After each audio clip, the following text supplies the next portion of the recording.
Welcome to God is Open. I'm your host, Christopher Fisher. Today on God is Open, we're going to be going over a Mike Winger video. Now, this is Leighton Flowers interviewing Mike Winger on Open Theism. When it came out, I wasn't very interested in going over it. But now it's like a year later, I guess it's about time to do a relevant broadcast on the subject. Mike Winger doesn't seem too impressed with Open Theism, so we are going to hear his thoughts. Now, he's going to be contrasted to Leighton Flowers, who has open theistic friends. And Leighton Flowers, let's what am I doing here? I gotta share this tab here. And Leighton Flowers is a little bit more sympathetic, but Mike Winger is not having it.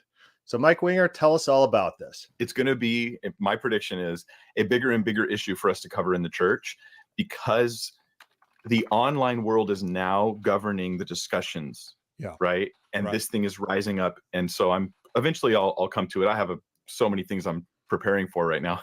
Now, I'm just real quick. I mean, as we close here, and this will spark some comments, I'm sure, in the commentary, because I've got friends who are open theists who follow the podcast, and comment pretty often. But I have often said, I want to see if you agree with me on this, because I haven't heard your stuff on open theism yet. I have often said that I think that the open theists are making basically the same mistakes as our deterministic friends are. And by concluding, now they're both going in different directions, but they both conclude that if God foreknows a choice, then it must be determined. And therefore the open theist says, well, God doesn't foreknow our choices then. And definitely the determinists say, well, he determines our choices and we just got to deal with it. Yeah. So this is what happens when I don't know what impression he's got and what interactions he's had with open theists on open theism. You don't actually see in his videos when he's actually dealing with open theists on the topic of open theism. So you don't know if this is an accurate representation of what he's actually experienced. But thinking about that, so the thing is that God could foreknow all events, but that means that necessitates that all things are fated.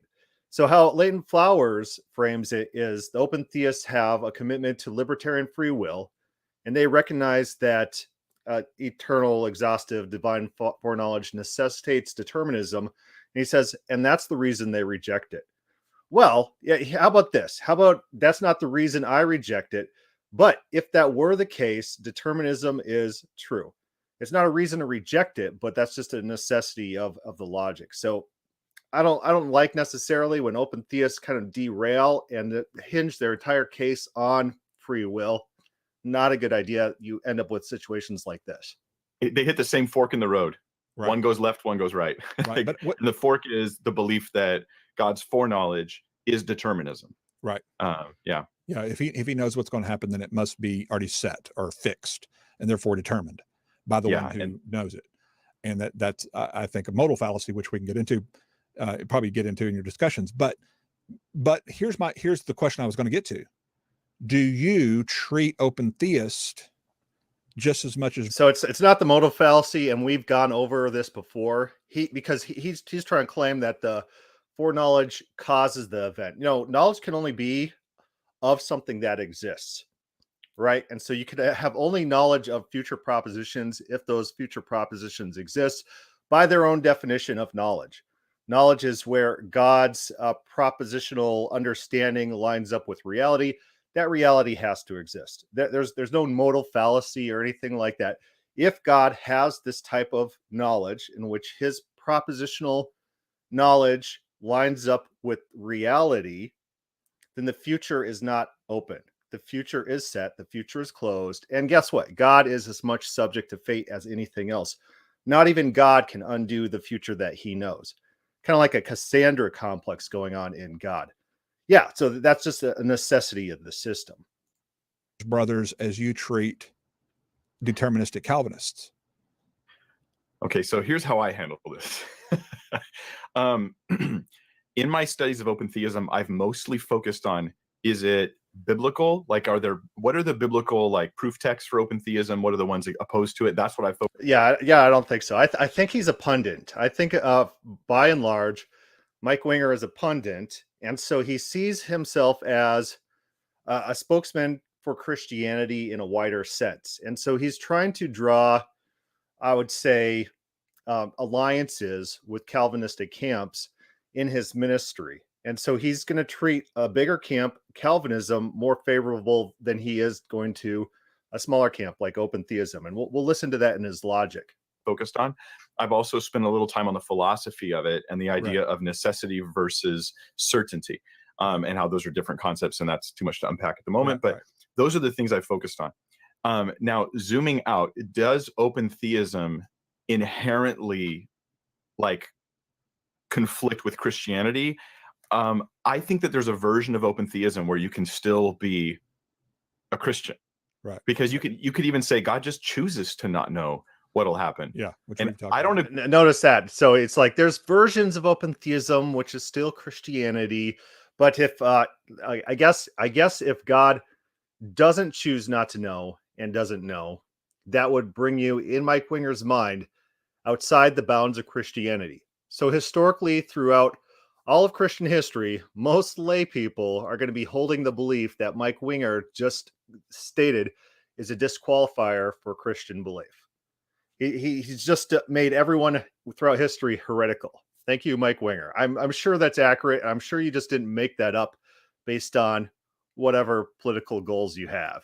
I don't agree with that, but I wouldn't call it apostate. I wouldn't call it that. Then there's another version of open theism where you're really calling into question some of God's very attributes, and it just starts to raise really serious question marks in my mind. Well, when I'm in doubt like that, I tend to treat people like they're Christians because I'd rather be a little too gracious than not.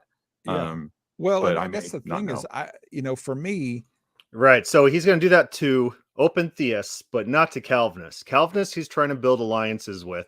And so when Calvinists come to the Bible with all these omnis and ims, Greek attributes, the Bible's written in Greek, right? And so you'd expect maybe some of these omnis and ims, Greek attributes, to be in the Bible. They're not.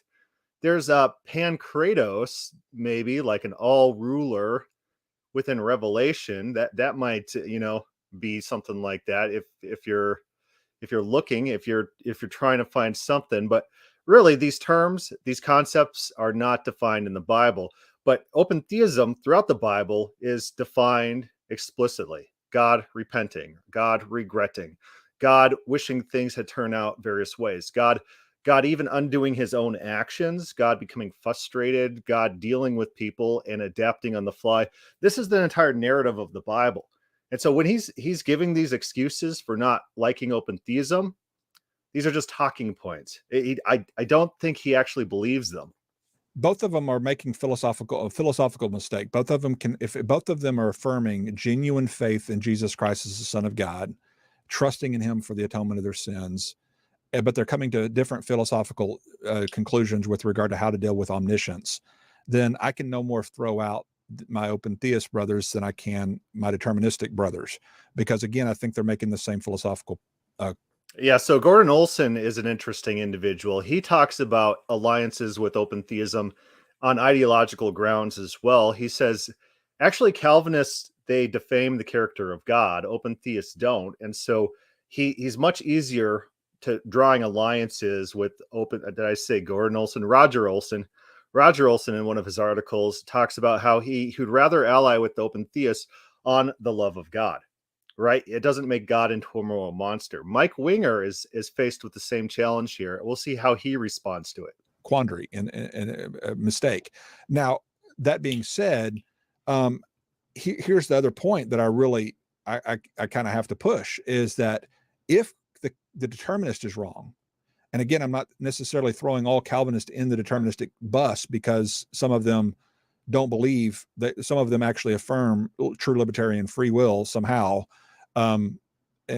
inconsistently, but some of them do say we believe God, that the choice of salvation is not libertarianly free, but there are libertarianly free choices and all those kinds of things, and that's a very, very low form of Calvinism. It's not the obviously the statements of faith. And it seems like Elaine Flowers either has only interacted with like a philosophical open theist arguing on philosophical grounds, or he's being a little bit tongue in cheek. He's he's misrepresenting open theism for ideological reasons. Maybe if he had to deal with the biblical case, that would make him look a lot worse in denying open theism, or make him probably worse in the eyes of his audience, an open theist sympathizer on biblical grounds, right? I think one of those two things are going on. In the more scholarly perspective, but nevertheless, I'm not trying to throw all of them in the deterministic bus, but the system itself is theistic determinism. It's a form of compatibilism, which is theistic determinism.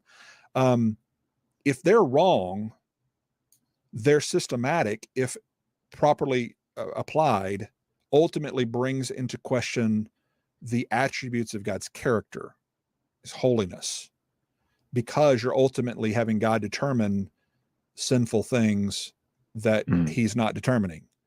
If open theism is wrong, they're bringing into question God's attributes of his ability to know future events. Which is worse, bringing into question God's character or his ability?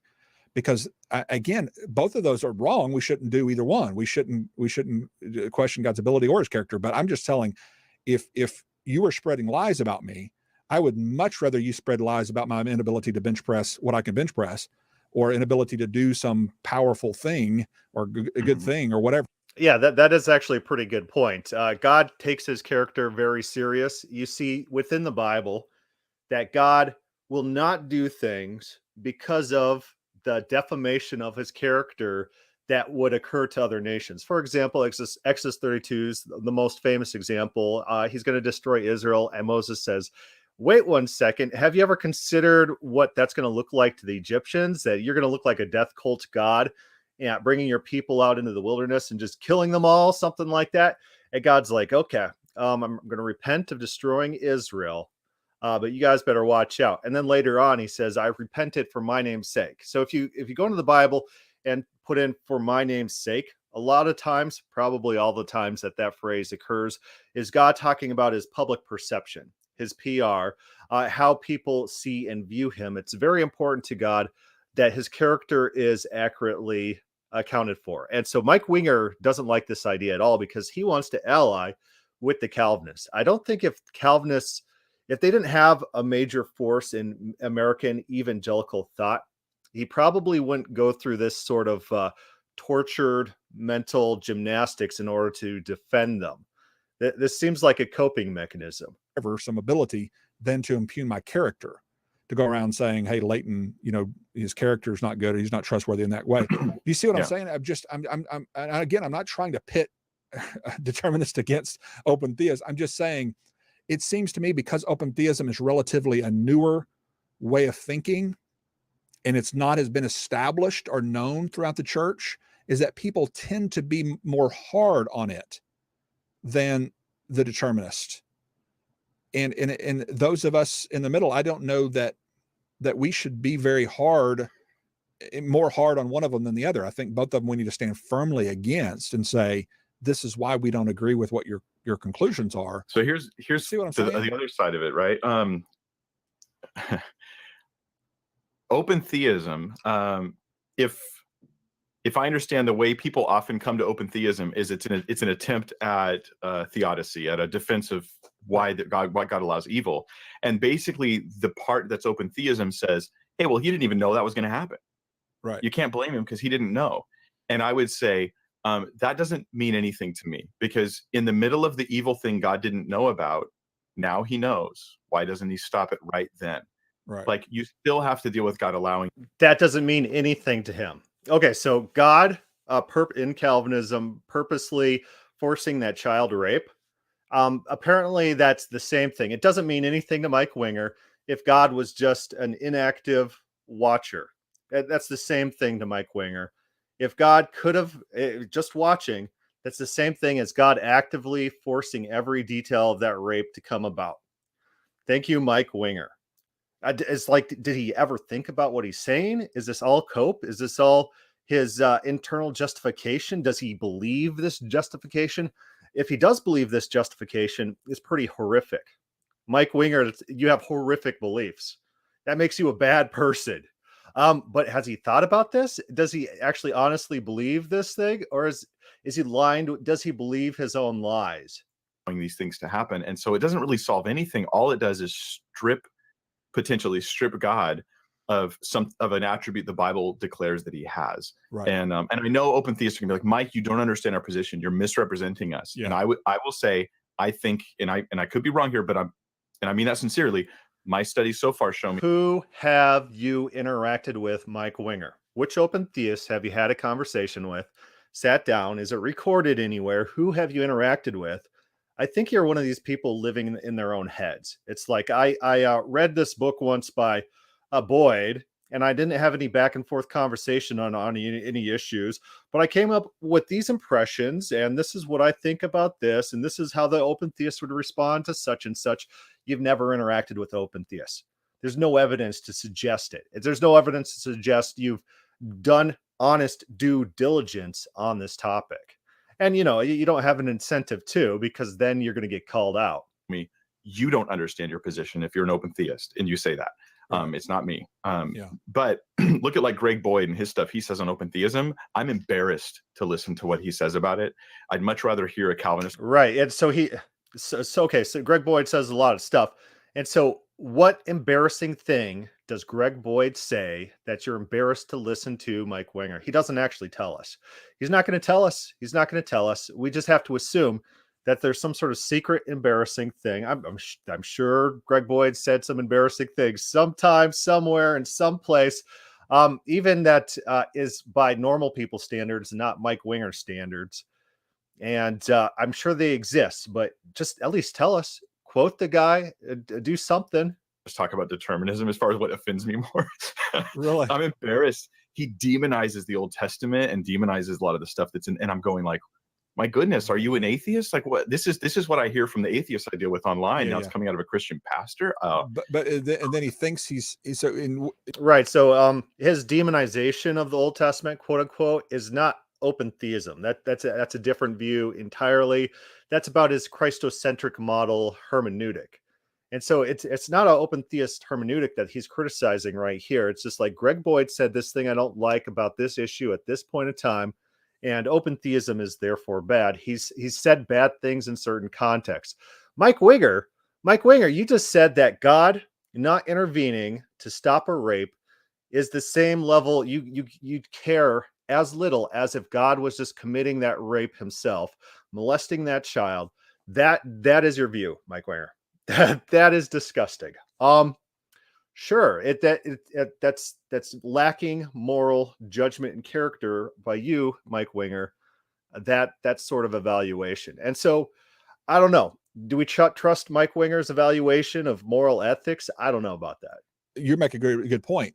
He seems to be trying to justify God by using his open theism to justify why these things happen theodicy wise, but it really doesn't help his case any for the reasons you already mentioned. And I agree with you. I think that there are mistakes that systematic is making. And the thing is, I guess I don't find them any more grievous than the mistakes that our deterministic brothers are making. I find them both equally as grievous. In other words, I think they're both misinterpreting the text. So Leighton Flowers is doing this thing. He's talking to a guy who's hostile to open theists. And so he starts out testing the waters. I don't think open theists are as bad as Calvinists. Mike Winger's like, hey, hold up here. Hold up. These Calvinists, they're all fine, good gents and stuff. These open theists are terrible. Now Leighton Flowers is like, they have equal problems. They're equally as bad on certain issues. Leighton Flowers is molding to the guest he's interviewing. I mean, maybe that's an interviewing tactic. Maybe he's overemphasizing the equal badness, trying to get, because Leighton Flowers, his big thing is talking about soteriology, talking about Calvinism. And here's Mike Winger defending Calvinists over open theists. And Calvinists, of course, are antithetical to Leighton Flowers' soteriology. Text. I think they're both misinterpreting. I think they both come at it with a bad philosophy to begin with, in order to come to conclusions. But because one of them's newer or just now being more popularized doesn't make it more likely to damn you to hell. You know what I'm saying? If that makes sense. Roddy writes, Michael Heiser doesn't necessarily agree with Greg Boyd, on every tiny thing, but Heiser said he respects him, considers him a friend, so that's good enough for me. Yeah, Heiser is a respectable individual. You know, you could have friends with people who ideologically you disagree with. And of course, I disagree with Boyd on quite a lot, but Mike Winger might be playing his hand a little heavily here. You know, they're both of Yeah. them are making mistakes that I think. And that I should get be what you're corrected. getting at, because you're like, you see Calvinism as at its core really compromising God's very character. And here's my question for you, right? Okay. If Calvinism's wrong, Yeah, so let's listen to this. Then it may very well at its core compromise God's very character because of the deterministic system. But let's just hypothetically say if Calvinism was true, if total determinism was true, would you conclude that there was something wrong in the character of God? If God determined me to, yeah. No, I mean, not like that. You know what I mean? Like, sincerely, Well, though, that's true. You know what I mean? If that was a true vision, a picture of God, then of course, Leighton Flower, you'd have to say God would be good and there's nothing wrong with his character if he's raping little children every day on Earth, killing people, responsible for the Soviet gulags, the torturing of Ukrainian civilians under Stalin, 4 million deaths, people starving to death and eating their own children. There'd be nothing wrong with God's character if that was the true picture of who God was, right, Leighton Flowers? You have to agree that God making parents eat their own children is a good thing for his character, right, Leighton Flowers? This is the question. So here's my counterpoint to that, and it doesn't matter if their system works out to claim that God is good in those scenarios. That's besides the point. Look at the case of Job. Job's friends had a particular model of God that they believed. They believed that God was punishing Job for wickedness, for sin. They had a Calvinistic understanding of karma. Everything that everyone gets is due to them based on their circumstances, sins they've committed, sins they will commit in some instances, sins that they're guilty of, maybe mentally. They thought all of these things would be fine for God's character to do to Job. And God wanted to kill these guys. God wanted to execute them for standard Calvinistic beliefs, right? And so for Mike Winger to say, yeah, let's pretend the system is true, that actually redeems God if the system was in fact true. And so we could give Calvinists a pass. Yeah, that works for every single model, which claims no moral standards for God to have to follow, right? That would justify Job's friends, justify all the Calvinists, justify any type of evil God worshiper in existence. Mike Winger, this is his mental justification for claiming Calvinists aren't quite so bad. All you have to do is just give them a little bit of a shot, right? And you'll see that their system justifies God. And I'm good with that. But those open theists, oh man. Though, I mean, if you think if determinism is true, then I'm only going to do what God determined me to do. So I mean, would you be logical? And Mike Winger, he doesn't like Leighton Flower's standard answer because that disarms his point he's trying to make. His point he's trying to make is if the system was true, then God's character is vindicated. Leighton Flower's like, if that system is true, I couldn't make those moral judgments. It doesn't matter. The whole thing is fatalistic. It's all meaningless. It's nihilism. There's no standards. It doesn't matter if that system's true. Mike Winger's not having it. He just wants the talking point. Say yes, Leighton Flowers, that God's character is justified if Calvinism is true. No, that doesn't have to be the case. That doesn't have to be the case. If Calvinism is true and God is making parents in Ukraine under Stalin eat their own children, mass starvation, millions of dead, that doesn't justify God's character in those actions. God would be meticulously controlling that and forcing that all to happen to God's greatest glory. God's not even just a passive observer. He's actively doing everything. Every stray molecule on Earth at all times is God's doing, right? Consistent if you concluded that God is therefore somehow morally compromised because of determinism. Okay. So if so if determinism is true, let's just pretend determinism is true. Yeah, which I am 100% on board with you. It's not Right, true. yeah. It's not accurate. And I don't again, my believe it. brain is trying to work around this because obviously, if determinism is true, I'm only going to determine what God has determined for me to determine. But right, But yes. the question's not what would you think if determinism was happening to you right now? Right. No, Instead, it's asking, a thought experiment, right? Right. You're asking instead, would it therefore make God? His thought experiment is, if determinism is true, and also you had free will to make determinations yourself of your own volition, right? He's building up a contradictory model to try to force Leighton Flowers into this weird conclusion. He's violating his own thought experiment. God's character, would it impugn God's character if determinism is true? Are you okay with the conclusion that God is morally wrong? That's where I go. I cannot go there. Yeah, well, I wouldn't. I mean, if I said the same thing about open theism. So basically, this is the claim that there's no thing that God can do so heinous that's ever existed that wouldn't defame his character. Is that a position that anyone would take in any circumstance? Maybe some people, the individuals who think morality ultimately flows from God, therefore all his actions in any context, anywhere and everywhere, no matter what he does, it's not even that God's incapable of certain things. God's incapable of sin. That's not the claim. The claim is no series of events, no matter how evil, if done by God, is morally wrong.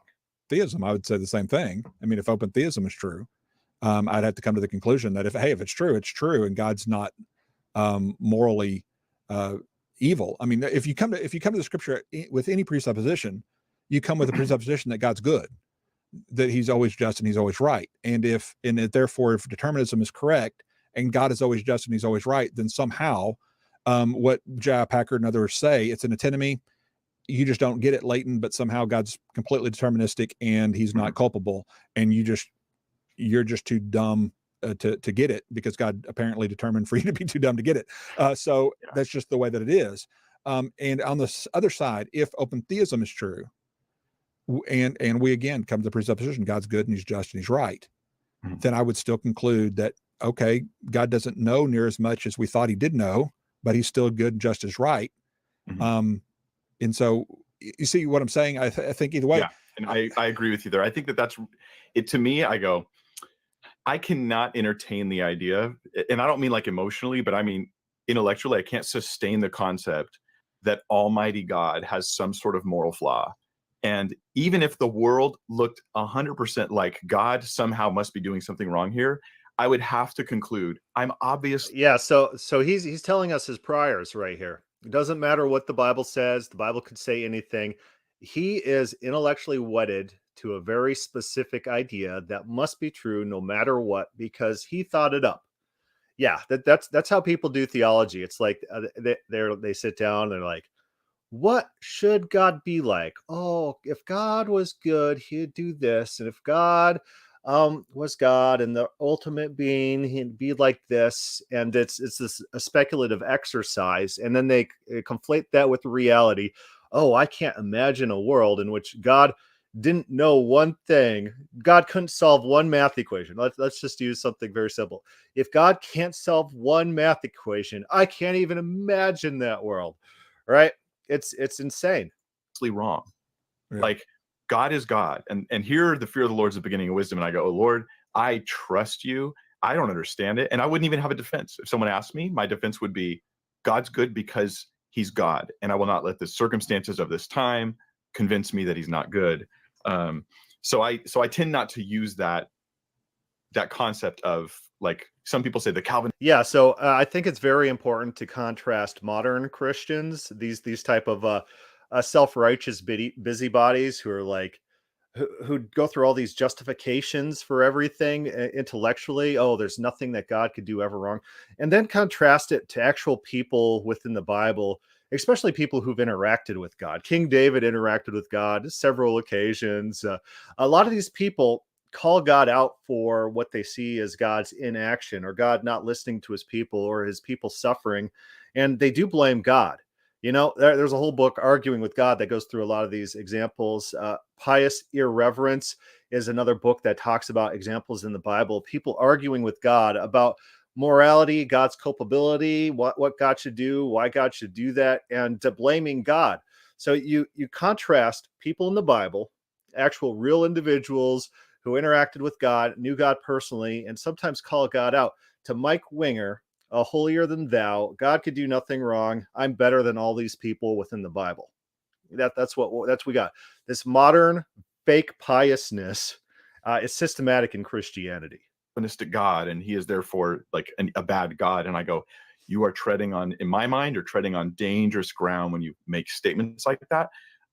So I would say I can understand how a deterministic God would make it very difficult to have a theodicy or to deal with the problem of evil.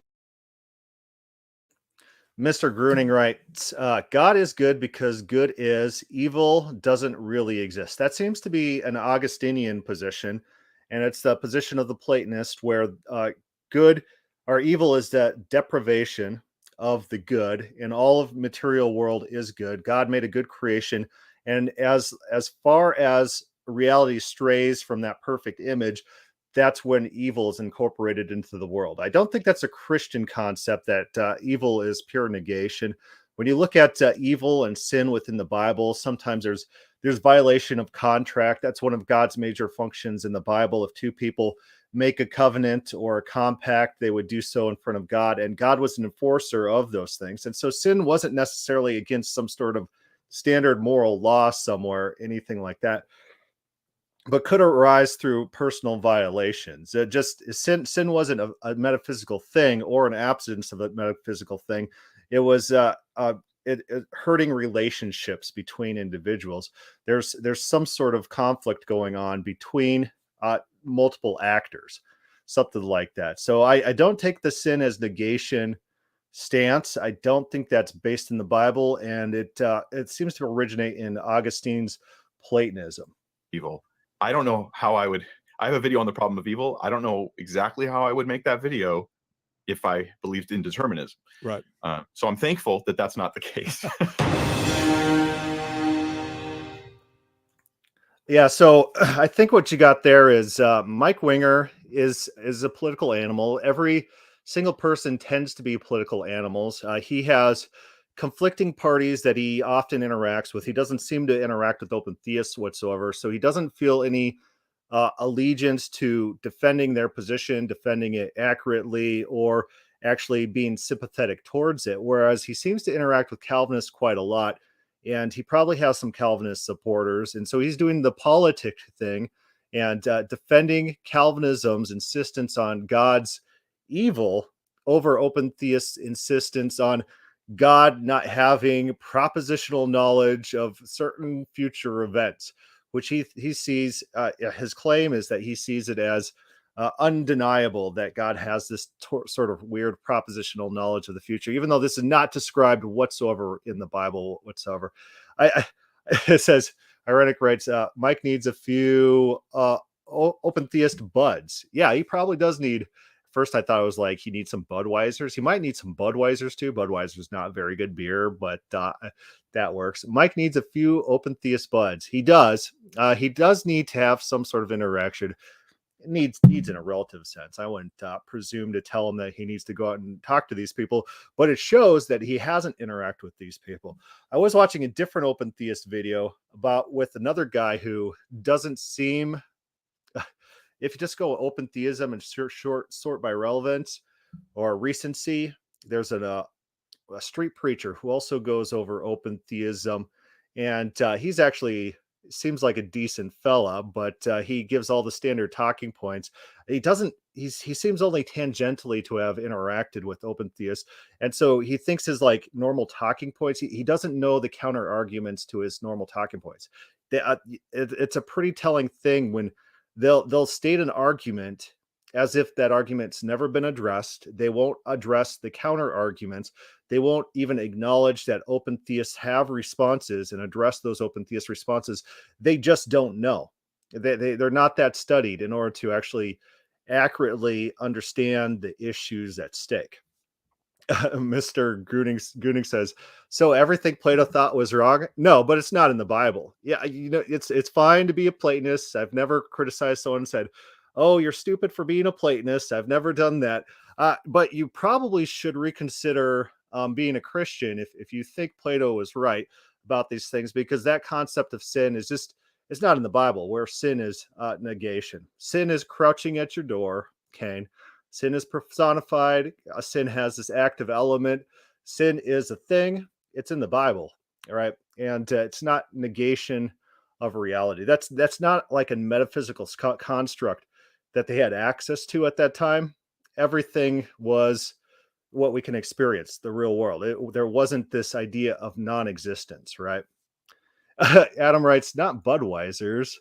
Kind buds, come out to Colorado. We'll get it sorted. I think Budweiser is brewed in Colorado. Pretty sure. But okay, I will stop bashing on Budweiser. Mr. Gunning, I don't know where he's coming from. He says, I won't be what you think a Christian is. Okay. I am only giving advice. I'm not telling you anything what to do. So I do think it's actually pretty funny, this whole Mike Winger thing. I think you see a lot of politics involved, probably a lot of personality and personality conflicts, probably a lot of incentives going on. Leighton Flowers doesn't have the incentives to please and to placate these Calvinists that Mike Winger probably has. And so you see them interacting differently. But I think there's that longer interview on that link. Well, we might cover that sometime. Probably not. It's a long interview. But that's all we wanted to talk about today. And questions or comments, put that down below or start a thread on the God is Open Facebook group. Thank you for listening.